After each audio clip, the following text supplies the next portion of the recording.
សូវឆ្ងាញ់ទៅពងសម្លាញ់ញ៉ាំជ្រៅយកគេអ្នកផ្សារ3ខែត្រឹមហើយអូនសម្លាញ់តែអូនចោចេញតិចទៅពីមុខស្នេហាបងគ្មានអ្វីដែលអូនត្រូវកា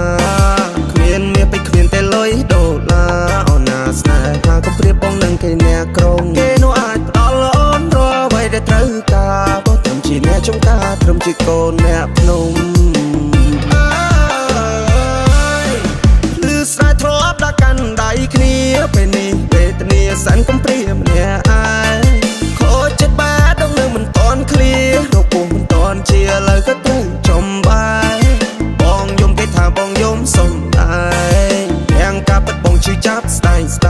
កណ្ដាលហូចកណ្ដាយសែនរងាណាស់បើពេលដែលបងអត់អូនជីវិតបងដូចខ្លាយជុំវិញសិតទឹកផ្សែងរោគមើលមិនឃើញផ្លូវ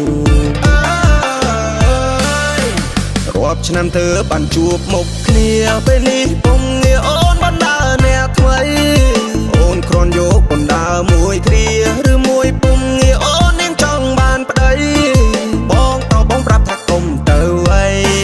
បងប្រុសបងប្រាប់ថាកុំទៅអីរូបពេលនេះថ្លៃអូនចិត្តមានប្តីហើយបងប្រាប់គាត់វិញថាមិនចង់បានអ្វីសូមមកជួបស្រីបានមកត្រឹមឆ្លងឆ្លើ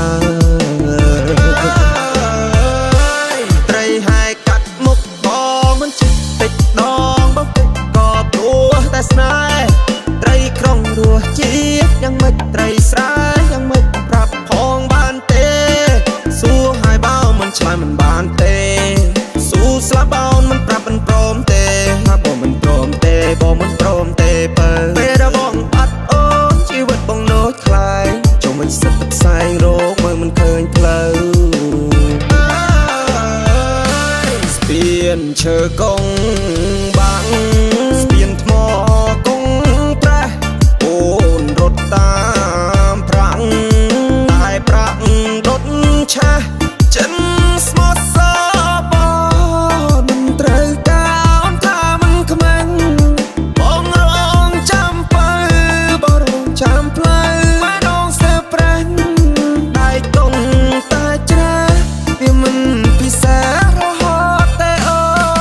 ត្រីស្រែអូនថាមិនសូវឆ្ងាញ់ទៅពងសម្លាញ់ញ៉ាំជ្រៅយកគេអ្នកផ្សារ3ខែត្រឹមហើយអូនសម្លាញ់តែអូនចោចេញតិចទៅពីមុខស្នេហាបងគ្មានអ្វីដែលអូនត្រូវការគ្មានមាសពេជ្រគ្មានតែលុយដុល្លារអូនណាស្នេហាក៏ប្រៀបបងនឹងគេអ្នកក្រុងគេនោះអាចផ្ដល់អូនរាល់អ្វីដែលត្រូវការបើត្រឹមជាអ្នកចំការត្រឹមជាកូនអ្នកភ្នំ